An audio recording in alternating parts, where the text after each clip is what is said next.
অতি দরিদ্রতা থেকে বের হয়ে এখন পুরোপুরি স্বাবলম্বী হাতিয়ার চরাঞ্চলের অনেক মানুষ।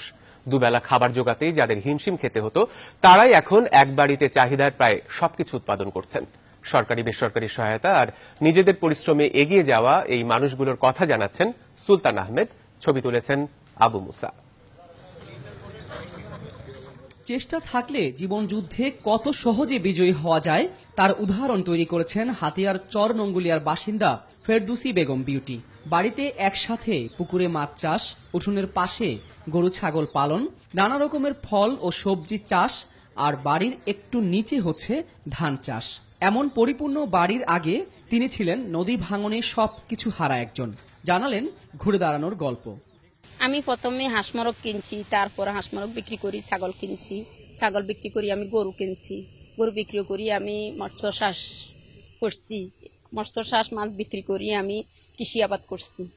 শুধু বিউটি বেগমই নন, চরাঞ্চলের 20 থেকে 22 হাজার পরিবার এখন এমন স্বাবলম্বী।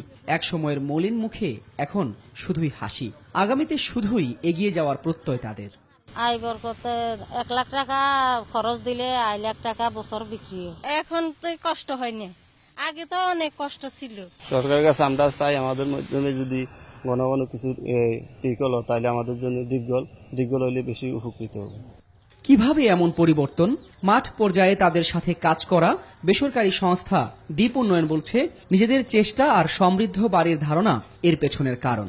আমরা ত্রাণ সামগ্রী দিতাম, হয়তো চাল দিতাম, টিন দিতাম, ঘরের ম্যাটেরিয়াল দিতাম, কেউ হয়তো কিছু কৃষি উপকরণও দিত, কিন্তু সমৃদ্ধ বাড়ি সমস্ত উন্নয়ন পরিকল্পনায় একীভূত করেছে এবং দরিদ্র মানুষও কিন্তু এটাতে খুব সাড়া দিচ্ছে। সমৃদ্ধ বাড়ির ধারণার জনক পিকেএসএফ এর চেয়ারম্যান জানালেন, আগামী দিনে তার প্রত্যাশা এমন করে সারা দেশে বহু মানুষকে স্বাবলম্বী করে তোলা। তো আমরা পথটা দেখাতে চাই যে এইভাবে সুন্দরভাবে অনেক বেশি অর্থ খরচ না করে মানুষকে সুন্দর থাকার একটা ব্যবস্থা করা যায়, তার আয় বাড়ানো সম্ভব এবং সে যে মানুষ হিসেবে তার যে অধিকার সেটা পাওয়ার পথে সে এগিয়ে যেতে পারে।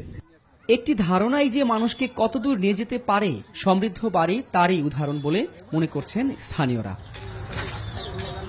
এসব বাড়িগুলোকে বলা হচ্ছে সমৃদ্ধ বাড়ি। আগামী দিনে হয়তো সমৃদ্ধ বাংলাদেশের স্বপ্ন দেখাবে এসব বাড়ি। সুলতান আহমেদ, নিউজ 24, চর নঙ্গুলিয়া, হাতিয়া, নোয়াখালী।